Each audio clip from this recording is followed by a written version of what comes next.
একটা জায়গা যেখানে ঢোকা মানে বাকি পৃথিবী থেকে চিরতরে বিচ্ছিন্ন হয়ে যাওয়া, যেখানে বন্দীদের হাসি নেই, ছায়া নেই, আছে শুধু দেয়ালের আড়ালে বন্দি মৃত্যুর অপেক্ষা।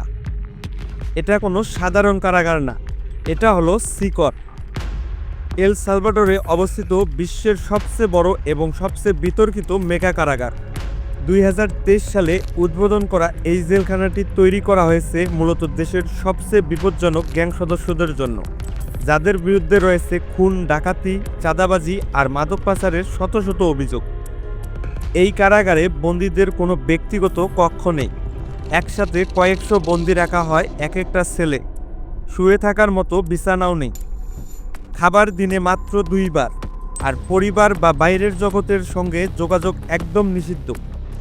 কারাগারের ভেতর মোবাইল ফোন, বই, এমনকি ঘড়ি পর্যন্ত নিষিদ্ধ।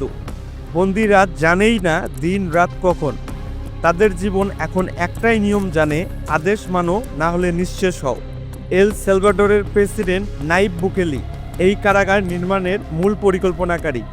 তিনি বলেছেন, আমাদের দেশে গ্যাং থাকবে না, এই জেলের ভিতরই তারা পচে মরবে।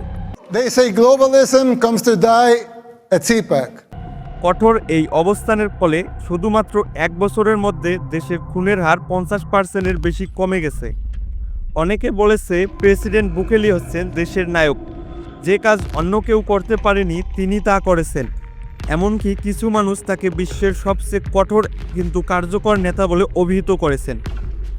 কিন্তু প্রশ্ন হচ্ছে, এই জেলখানার এই কঠোর নীতিগুলো কি মানবাধিকার লঙ্ঘন করে? অনেক আন্তর্জাতিক মানবাধিকার সংস্থা বলছে সিকট কারাগারে বন্দীদের প্রতি আচরণ অমানবিক। বিচার না করে হাজার হাজার মানুষকে জেলবন্দি করা হচ্ছে।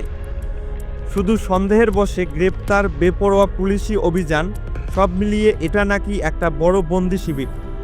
তাহলে প্রশ্ন থেকেই যায়, এই কঠোরতা কি সঠিক, নাকি এটা একটা অন্ধকার পথ যেখানে আইন আর ন্যায় বিচার হারিয়ে যাচ্ছে? সিকট শুধু একটি জেলখানা নয়, এটা একটি প্রতীক কঠোর নিরাপত্তার, রাষ্ট্রের শক্তির আর প্রশ্নবিদ্ধ মানবাধিকারের।